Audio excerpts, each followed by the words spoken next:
the bar. When the interpretation starts, you'll see a globe in the bar at the bottom. Click on that and choose your preferred language. Please also mute the original audio on that menu. We ask that everyone stay muted until the presentation is over. If you have questions during the presentation, please feel free to put them in the Q&A that's also at the bottom bar in your language. We'll also take questions in the end for those people who don't want to write down questions. Our interpreters will now introduce themselves and explain this feature in language. 各位晚上好，我係你哋今日嘅會議主持嘅翻譯，我叫 George Tin。今日咧嘅會議主持人咧就 Swanee Cho，佢就係舊金山縣交通管理局嘅規劃副局長。咁我哋首先咧今日嘅會議係有3種語言嘅，有中文啦 （Cantonese）、粵語、西班牙文 （Spanish） 同埋菲律賓嘅 Tagalog（Filipino）。咁我哋嘅功能咧就喺 Zoom 裏邊咧，即係你哋各位而家上嚟呢個會議，當我哋開着呢個功能嘅時候，下邊就有個地球，有一個 globe 或者一條 bar 一條線。咁你哋可以選擇我哋今日翻譯嗰個語言功能。咁希望各位選擇嘅時候咧，就係選擇中文啦 （Cantonese 或者 Chinese）。然之後咧，就將你哋嗰個靜音，即係你個話筒靜音，將你哋嘅問題保留到最後嘅時候，我哋會一一幫你哋解答，而且我會幫你做翻譯添。咁就一陣開始做會議嘅時候咧，我哋就會開我哋嗰個翻譯嘅語言嘅 channel 噶啦。多謝各位，請稍後片刻。Thank you. Magandang gabi po. Ako po si Dennis Castro. Ako po yung tagapagsalin ninyo sa Pilipino-Tagalog. Ito po ang town hall namin para sa Plano ng Transportasyon sa San Francisco o SFTP+. Nagpapasalamat po kami na nandito kayo para makinig po sa presentasyon na ito. Ang pangalan ko po ay Swanee Cho. Ako po yung direktor ng Asistanteng Deputy para sa sa Otoridad ng Transportasyon ng County ng San Francisco. So itong presentasyon representa po sa Inchik, Espanyol at sa Pilipino-Tagalog. Pag nagsimula po yung interpretasyon dito sa Zoom, meron pong globo sa baba ng screen niyo. I-click niyo po at piliin niyo po ang inyong wika, Pilipino-Tagalog. At saka piliin niyo po ang mute original audio para hindi niyo po marinig yung English. At saka i-mute po kayo hanggang matapos na po yung presentasyon at inire-record po itong buong presentasyon na ito. Kung meron po kayong mga katanungan, isulat niyo po sa Q&A dun sa baba din sa lengguwahe ninyo at sasagutin po namin sa katapusan ng presentasyon.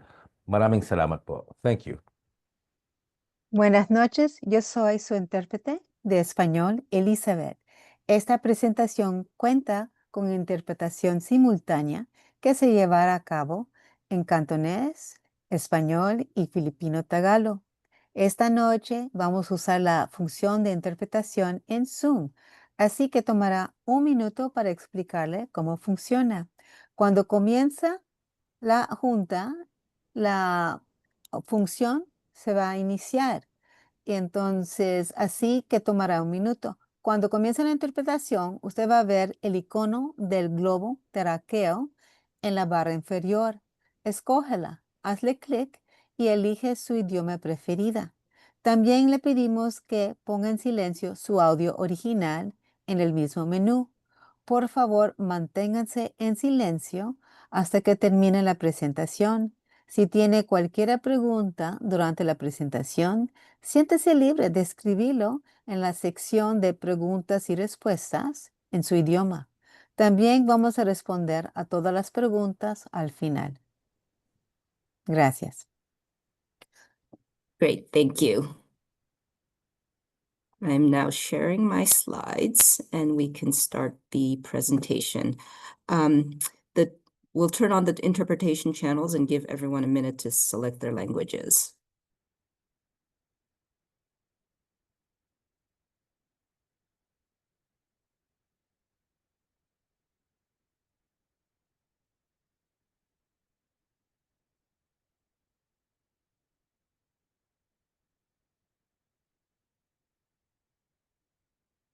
Okay.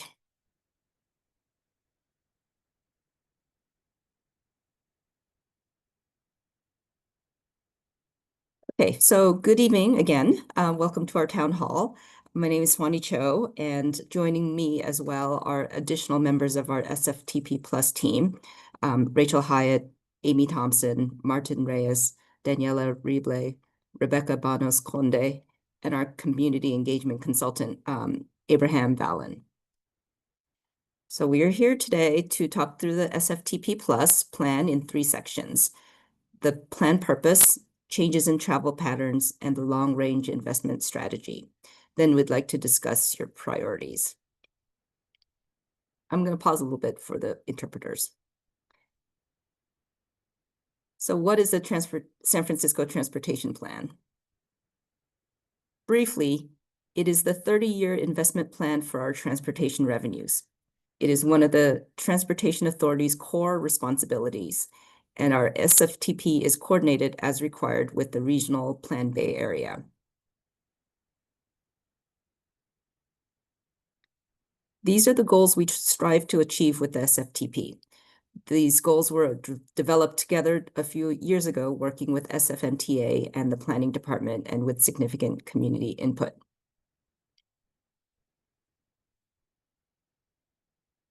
Our current effort is a focused update driven by changes in travel trends and by reductions in revenue projections.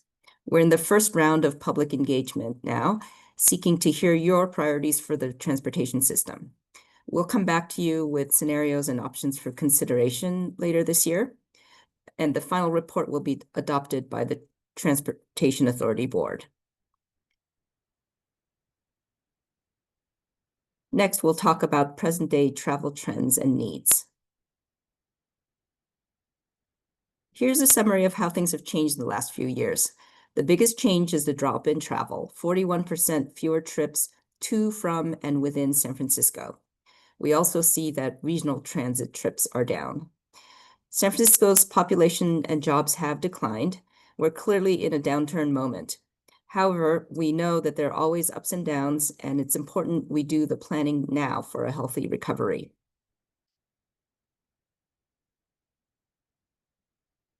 Many factors influence this drop in travel. One of those is that more people are working from home. On a typical weekday, almost 3 times as many San Franciscans work from home as compared to 2019. How and where people work is something we know is evolving, and we're following this trend as it changes. Here's more detail on how people are traveling. Many people who used to commute to work on transit every day are now working from home at least some of the time, which has impacted transit ridership. The share of people taking transit has gone down, while the share of people driving alone has gone up. We note also that part of the reason for fewer transit trips is that there was less transit service on the street in 2023 than in 2019.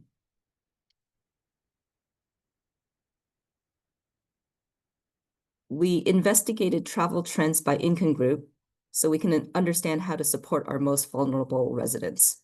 We found the biggest changes in travel behavior among the lowest income San Franciscans, defined as people here whose household income is $75,000 or less. Since 2019, this group started to drive more and use ride-hail services like Uber and Lyft more, and to walk and take transit less.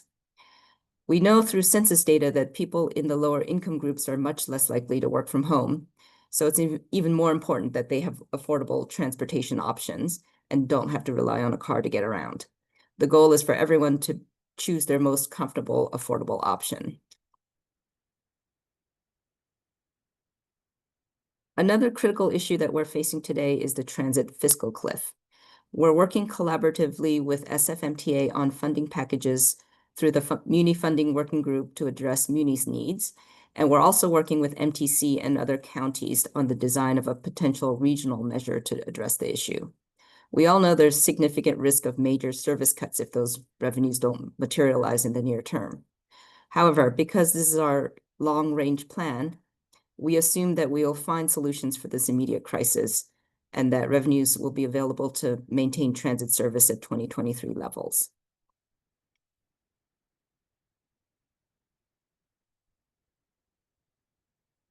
with all this updated data on travel trends, we forecast what the city will look like in 2050.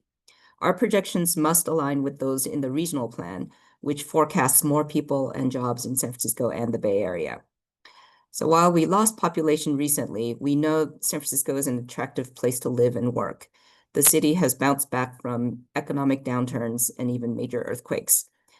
We anticipate a healthy recovery, which is why we're planning for a future transportation network to support a vibrant city.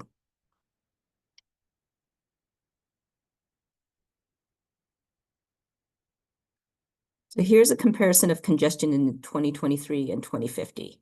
Red indicates where there are more vehicles than the roadway is designed to handle. In 2050, without additional investment, the roadway network, particularly the freeways, will be at or above capacity, meaning more congestion and slower speeds. You can see the change on the Bay Bridge and Highway 101, where it becomes almost completely red in both directions, and we start to see spots on the west side get more congested. This requires attention because it impacts our ability to support economic vitality, livability, and sustainability as a city and region.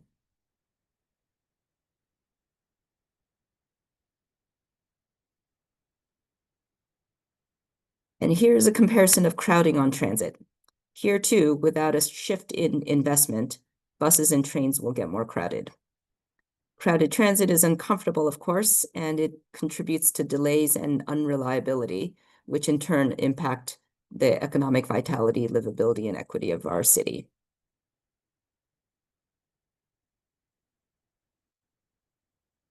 In all, if our travel patterns continue as they are, and without further investments, our transportation network will not function well and will fall further from our goals like safety, livability, and equity. We need to invest in our systems strategically to make San Francisco a place where everyone can travel in whatever mode they choose, comfortably and safely.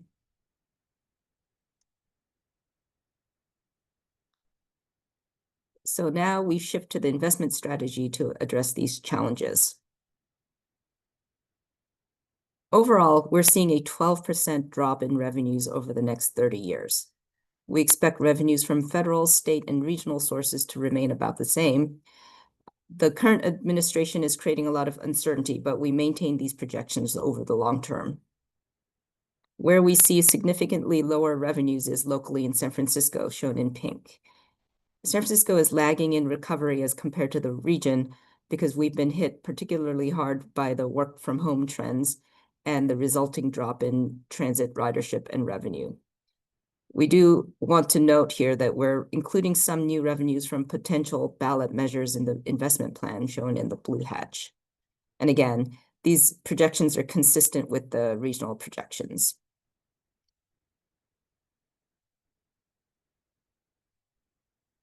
Our investment plan is now expected to be about $70 billion.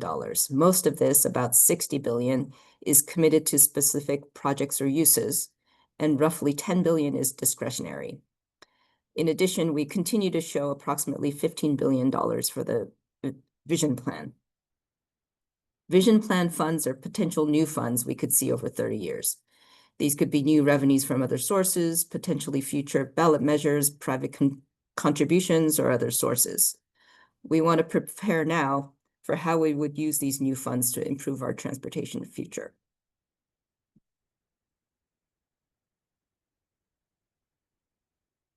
So given lower revenue projections, we need to adjust our investment plan.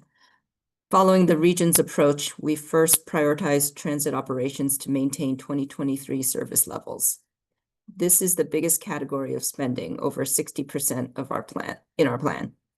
Then we fund maintenance projects for transit and roadways to keep buses running and roads free of potholes.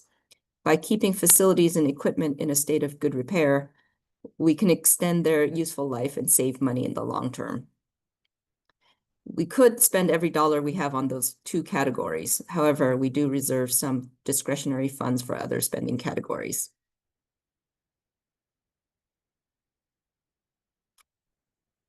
And I'll go quickly. Here are the major categories of investments.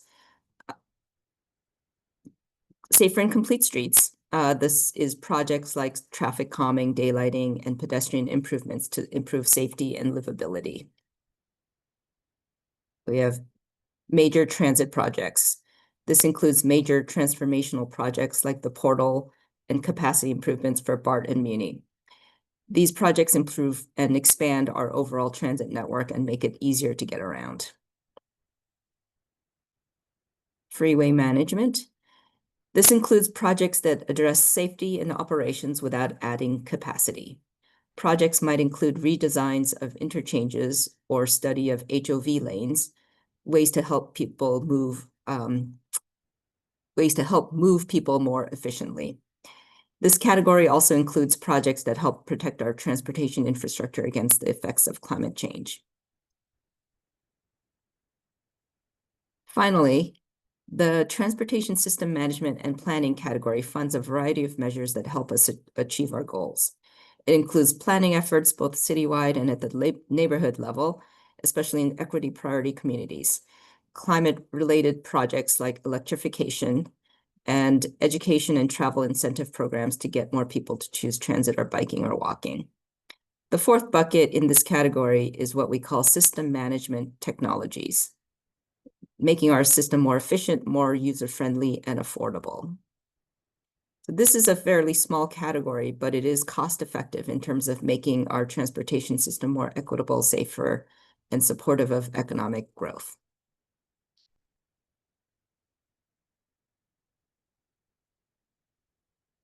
Next, we invite everyone to open up the survey we just posted in the chat. There are versions in English, Spanish, Cantonese, and Filipino.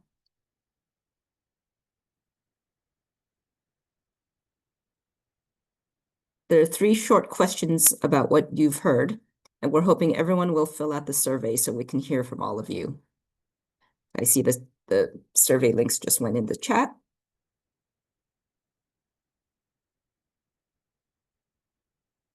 We're trying to reach as many people as possible in this round of outreach. We have another town hall scheduled for Saturday where we'll present the same content. Please share the town hall information and survey with your friends and family. We will use all the feedback we get to shape our draft investment scenarios, which we'll share publicly in our next round of outreach. Thank you so much for joining today. We will now take some questions, and I see some questions, I think, in the chat.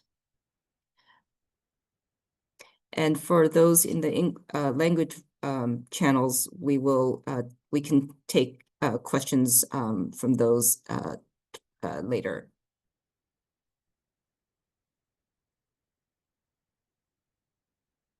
Okay, so I will stop sharing, but we can come back to the slides if we want.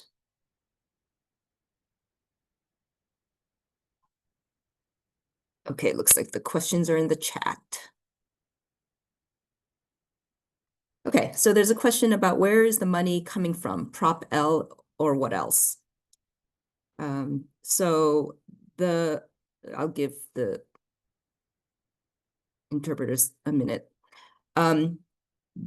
These are transportation funds we expect for the next 30 years. So Prop L is part of the story, but it's actually a relatively small pot.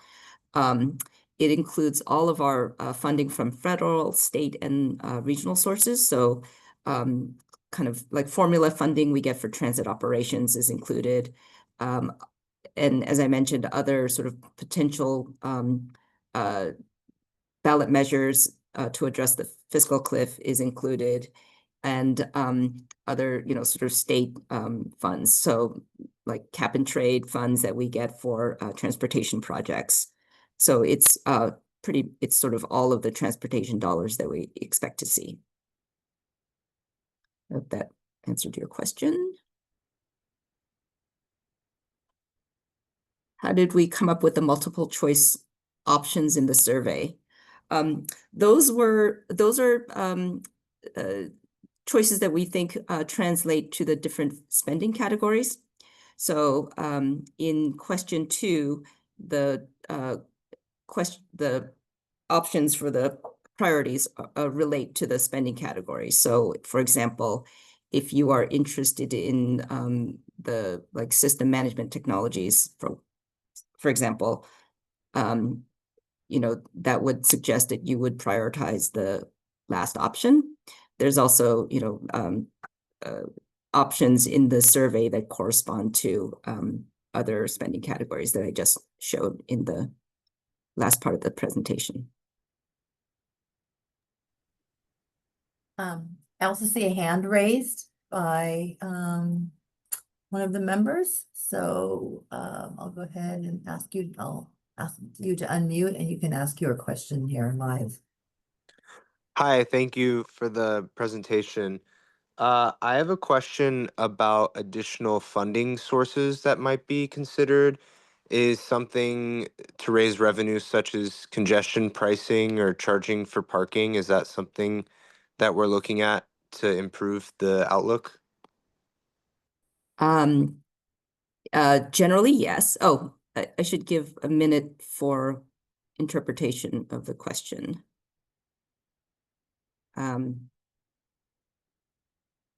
Yes. Yes, the vision plan does assume, actually, maybe I'm going to turn it over to Rachel because I'm not actually sure about the congestion pricing question. Hello, everyone. This is Rachel Hyatt, and my visual here and my audio are coming from two different sources, but this is me. This is an update to the plan that our board adopted in 2022, which was the major update. And this is, as Swanee mentioned, an update to that major plan to account for the changes in post-pandemic travel behavior and in the drop in revenues. Back when our board adopted the 2022 plan, we did look at congestion pricing as one of the options for helping achieve our goals. That is a concept that is included in the out years of the plan. So the last 15 or so years of the 30-year plan. Now, certainly a very ambitious idea and very complex idea like congestion pricing has a lot of work that would need to go into it, as well as community engagement, state authorization, even federal authorization to take place. So that's the type of a concept that would need its own study work and project development work to become a reality. If it were, it's not a concept that we are studying at this time, nor do we have plans to study it. It is identified in the long-range plan as a concept to look at within our toolbox for the out years of the plan. Thank you, Rachel. Looks like Griffin has his hand up. Hi, everybody. Yeah, I do. In regards to the future planning, you mentioned potentially something about or population slowly increasing year over year up until 2050. The main mode of transportation today, or at least I think you mentioned, we're seeing more driving happening in San Francisco. Why would we consider reducing automobile lanes, especially on the west side, if people are actually showing their main mode of preference to get around today is driving? I can start the answer to that. Thanks for the question. I think we are seeing driving go up partly as a result of the pandemic. And what we're trying to do is balance the transportation options so that everyone has a choice, so that we don't have to have everyone rely on driving because it's, sort of seen to be their only choice. We want to make transit and other modes just as attractive as driving, so that everyone has a choice.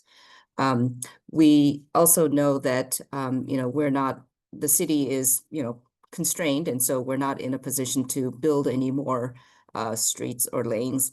And we have to make the streets work more efficiently and be able to move more people using the amount of space that we have. I think if we sort of continue on this trend, as you saw, the congestion just would not be sustainable. You would start to have gridlock, and nobody would be happy. So I don't know, Rachel, if you wanted to add more to that.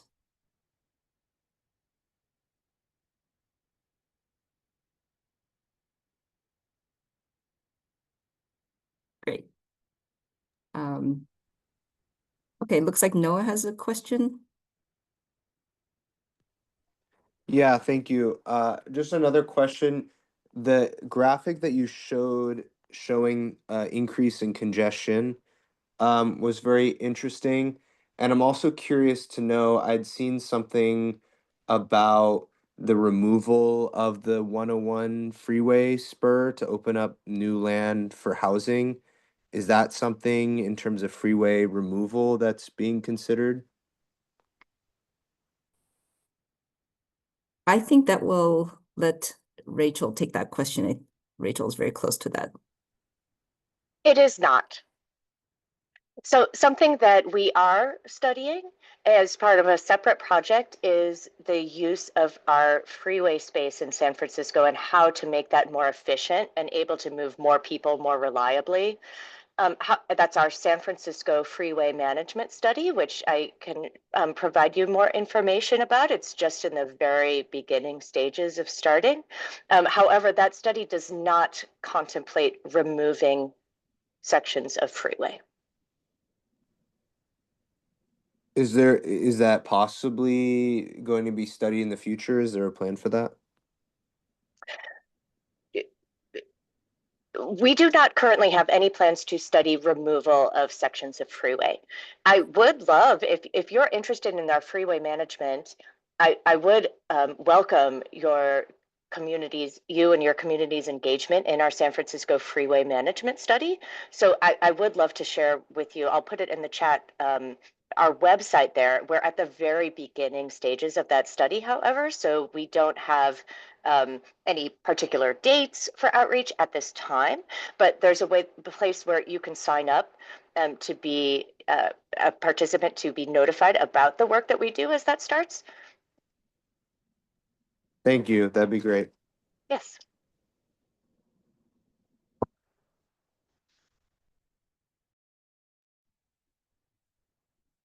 Griffin, did you have one more question? Yeah, I had to ran out of questions for days here, but appreciate you taking this next one. Is there how do we get the group to think more specifically about public transit, like Muni, the lifeblood, or what many public officials consider the moving heartbeat lifeblood of San Francisco? And the reason why I ask this is because we saw 2% cuts are taking place this summer. Not a lot of people are happy about it. Actually, I'd say the majority of San Franciscans aren't happy about it. And public officials claim that the easiest way to get around it at scale or at mass is public transit. And you look at the rest of the major cities in the country. I'll use New York as an example. They have a world-class transit system. And right now, I feel like we're focused on a lot of other things, not related to Muni specifically. So my question is can we make a little bit more emphasis on Muni operations, readjusting routes, doubling down on certain routes, bringing back express routes to the conversation of this broader plan we're talking about here today?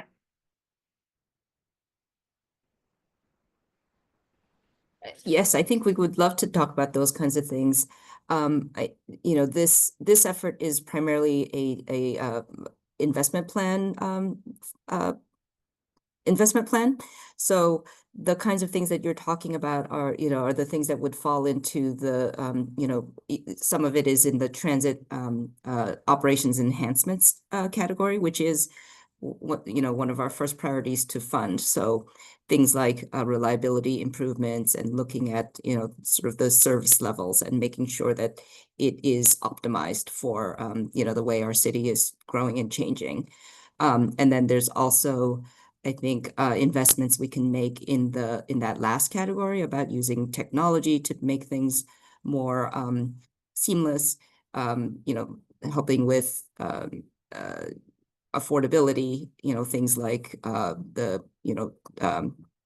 improvements to the clipper system, for example. So those are all things that we would love to, get the prioritization on, and get them sort of high on the funding list. But I think specific changes we would have to be working with SFMTA, since they're the ones who actually operate the transit services.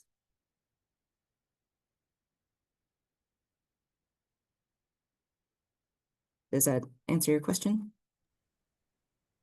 A little bit. I know SFMTA is a big piece of the puzzle in terms of what goes into community operations. I guess the where I'm trying to get at is again really just focusing on community operations and continuing to build on the momentum, as you saw in the satisfaction surveys last year. I think they came out.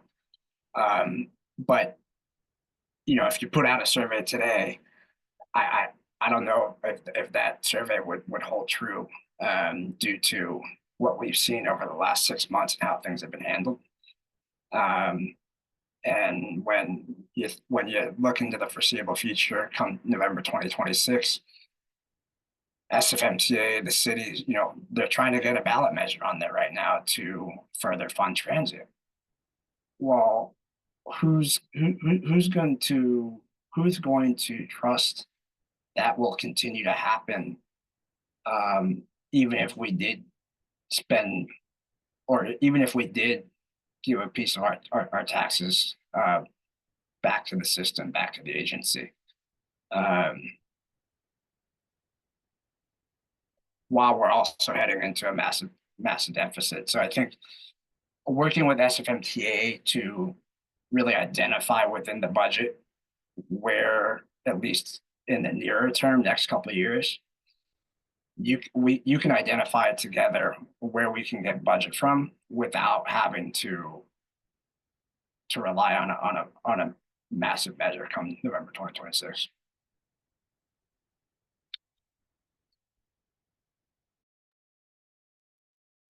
Yeah, thank you for that comment. We're definitely, as you know, recording all of our notes, and we'll put that in the mix.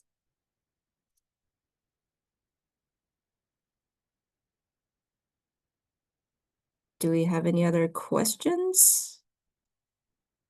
I don't know if any of our interpreters had any questions come from the language channels. Noah has their hand raised as well. Noah, you have a question? Okay. Yeah, sorry, one more. And it kind of comes from, again, the revenue. Just thinking about if we have the deficits and it's hard, we need to pass these ballot measures or ask the state to give us money, which seems like they don't really want to, maybe. In addition to congestion pricing, something like a larger parking pricing plan or some other way to raise revenues from people commuting from the East Bay, the peninsula, to capture those revenues since they aren't taking public transit? Is that something that's being considered? Other ways other than congestion pricing directly? I think some of those ideas are being discussed in the context of the or were discussed in the context of the Muni Funding Working Group. And I think those are, definitely ideas that we, could think about and put into the mix for, potential future vision revenues. But, we don't have kind of quantification of those yet. Thank you.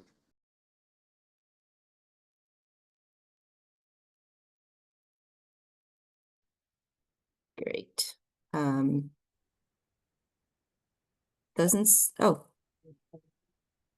is that Jamie or Jaime? Yeah. Jamie, Um, I think. Hi, it's actually Jaime. Thanks for the presentation. I just have a quick question.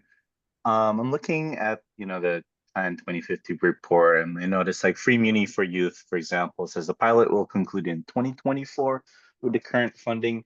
It's 2025. I think it still exists. Is there assurances that like programs like Free Muni for Youth or any sort of like funding for like underserved communities, things like that will continue as part of this plan? The reason why I'm asking is if we're looking for like more revenue options where we increase the cost for like, San Franciscans through taxes, especially like if we're doing like a sales tax, for example, which is like a regressive tax, how are like communities that will be disproportionately affected? How do we sort of like ensure that, what we're paying, that they're getting something out of like what they're paying for, if that made any sense. So like primarily for me, I'm interested in programs like Free Muni for Youth. Is there assurances that that will continue? Subsidized programs for like low income communities, things like that. Because they tend to be like the first things on the cutting block, and compared to like the larger budget of MTA, for example, they're like a small amount. And so, within this, are there like assurances that those programs will be funded? I believe the Free Muni for Youth is in the investment plan is fully funded. And so it's good to hear that you want to prioritize that. And I would love if you would also add that to the, survey response. And there are other programs that, touch on affordability. Like I mentioned, there are sort of, I think, discount programs. There's like Clipper Start and those kind of programs that benefit lower income folks. And I think there are changes in, like there's this Bay Pass pilot that I think could be a benefit for low income folks who take transit a lot. And I think there's a general emphasis, as we've been saying, of trying to make sure that transit runs well and serves the people who rely on it. And that is, not necessarily a sort of a financial thing, but it allows you to rely on transit and not have to, own a car or take Uber too often. So I think those are all things that are investments that we can put into the SFTP and try to make sure that we address those kinds of needs. We also have a lot of planning programs and planning plans, especially in equity priority communities, where we can highlight these kinds of needs and make sure they get into plans and in line for other funding opportunities.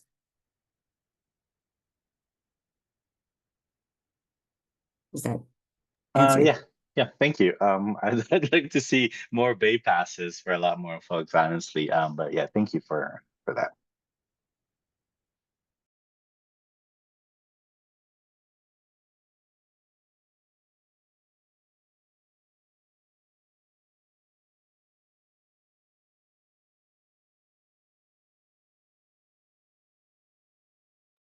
We'll see if wait a minute or two to see if anyone has any questions, and I'm happy to bring up slides again. Griffin.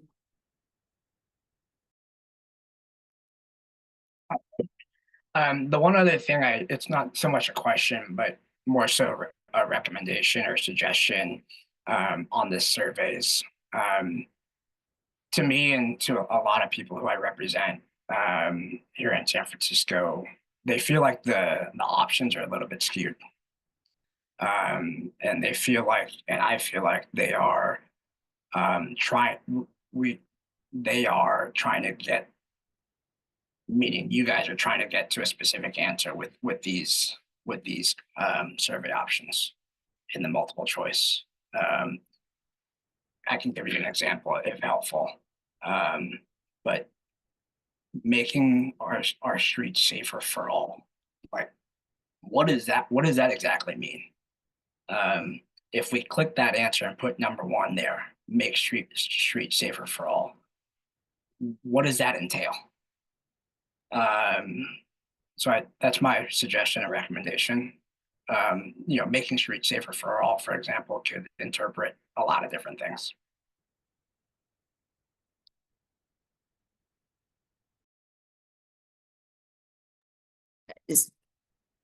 Yeah, I mean, I think that would well, first of all, I think safety is a core one of our 5 goals, and so everything we do is tries to promote safety or ensure safety. But I think for that particular thing, we're looking at safety for road users, including drivers, but the statistics are that the more vulnerable people who are injured or killed in collisions are people who are either walking or biking or rolling in some other way. So I think the idea is to improve safety for those vulnerable users of the roadways. And so that could be education programs, it could be infrastructure upgrades. It could be, it could take, it could be like better crosswalks. So things that are cost effective, but improve safety.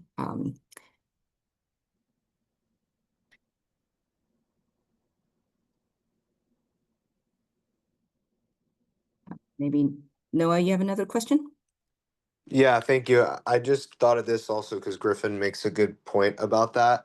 And I'm curious to see maybe in the surveys, since pedestrians are the ones who are more likely to be killed, if we make that more clear in the survey of the investments will be going towards this group of people or drivers or whatever the decision is for that various option, but should be maybe more specific because it'll be a different process, I assume, to put safety measures in for pedestrian safety, bike safety, and driving safety, since those are different groups. But yeah, just to build on that, because I thought it was a good suggestion from Griffin. Thank you. I think we can look at that.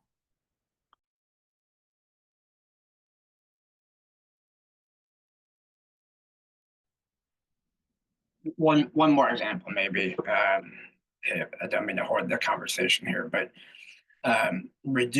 let's say, for example, reduce delays on freeways and major streets. I know not everyone here or that lives in San Francisco may be paying attention as close as some of us. But we all know what's coming down the potential pipeline. The word and the suggestion has been made here regarding congestion pricing. Just, if you're going to put a survey out there, get to the point. I'd be curious, what those other options are, if there are other options that you're thinking about to reduce congestion or delays on our streets. So I think enough nimbling around the edges and just give us the real options you're all thinking about. Thank you. Yeah, understood. Thank you. I could offer a suggestion or a thought about that, some of the other options. So our San Francisco freeway study, for example, a previous questioner asked whether it was considering removal of freeway segments. It is not, but some of the things that it is considering is how to give priority to high occupancy vehicles on our freeway system. That's a technique that other places in the Bay Area have used to help buses and other high occupancy, more efficient ways of moving people get through delays more quickly. So that is an example of something that we'll look at in our San Francisco freeway study. It's this San Francisco transportation plan itself does not approve individual projects or develop individual projects. It is an investment scenario, and it does look to identify relative needs and priorities for types of investments. So the idea of a high occupancy treatment on our freeway system is not something that would be approved, or designed through this forum, but it is, the type of investment that could be identified and has been identified in our 2022 plan, the major update, as a strategy for us to look at. You lost me a little bit there. I got the high occupancy subject. Sure, my apologies. What I was trying to say is that prioritizing high occupancy vehicles on our freeway system is an example of something we could look at for congestion management and to seek to improve congestion.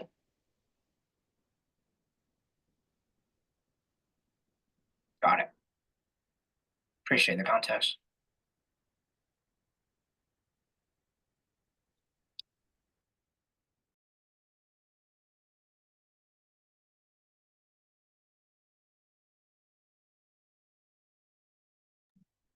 If there are no other questions, this is not the end. You can always email us or sign up for updates. There's also another town hall, as I mentioned, on Saturday. I can actually make maybe one more comment. Not a question, but I think on the first slide, you went by it really quickly. I know there was traffic calming on there. I am 110% pro pedestrian safety and safety in general, whether it's public safety or pedestrian safety. But the one thing I would leave out of the plan, and this is because I've heard hundreds of people complain about it and say it's confusing, and it's actually more likely to cause a traffic collision than the former design of the street, and that are neck downs. I would highly encourage the removal of any idea of a neck down on the streets of San Francisco. Thank you. You bet. Thank you. All right. So if there are no other questions and comments, I think we'll thank you for your time this evening, for all the good questions. And thank you also, especially to our interpreters, George, Dennis, and Elizabeth, for helping us tonight. And please do fill in the survey, tell your friends and family, and feel free to email us. Sorry, I'm gonna just chime in. I didn't get a I didn't realize you were wrapping up right now. Just piggybacking on what Rachel said, there's often in these meetings we hear, this isn't a plan, this is a preliminary concept of a plan about something that we'll be working towards in the future. And I understand how, you need to just sort of surface some ideas. But when, there's things move fast in City Hall and SFMTA and there's turnover. And as soon as something is on paper, it is then often utilized as a a point of reference in the future, as though this was, this was already approved. And so there needs to be some sort of a real, if it's not a plan, it's not an investment strategy, there needs to be a precursor that says we will not be using, this has absolutely no impact in the future on anything. Because that's what kind of comes across in these meetings is that, don't worry about it. This is just sort of an idea and a brainstorm, and we're thinking about it. But then, something comes along and it's approved, and then 2 years later it comes down the pipeline, and then they, everyone says, well, regarding our, the SFCTA town hall held on June 4th, this was discussed, and this is sort of something that we had thought would work, and then it's pointed to as sort of like community outreach, and that everyone is kind of involved in the idea of the plan. And it seems a little, it just feels, it's not, I know it's not the intention to be misleading, but it's easy for people in the future to justify whatever they want to kind of move it through based on discussions that people originally thought were simply brainstorms. So I did want to just have that on the record. Thank you, Ms. Wah. Am I pronouncing your name correctly? Yes, that is correct. Thank you. Yeah. It's hard to get right. People often do not get it right. So thank you so much. Thank you for sharing that. And I do, so at risk of repeating maybe something that Swanee already described, our process here, the way this will be used, this plan is to prioritize sort of large buckets of dollars. It is the way this will be used. And also to tell the region what San Francisco's sort of major investment priorities are. That's the key ways this will be used. I take on board your comment and your concern. What we will do with this is bring back to our board at the midpoint an update to them about what we've heard in this phase of outreach. And I do want to be held accountable for making sure that when we present to our board, here's what we've heard, that you hear, the feedback that you're saying, that we present that faithfully to what we've heard. So I please hold me accountable for that, that we share the feedback that we hear to our board. And then when we move on, into the next steps of the process, which is to propose updates to the investment scenario and the vision scenarios, that we do report back, here's our proposed updates and why, based on both our technical analysis. So it will be based both on technical analysis and what we hear from community. So please,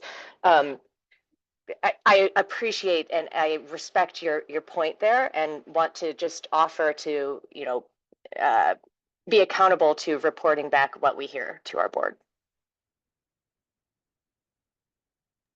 Thank you.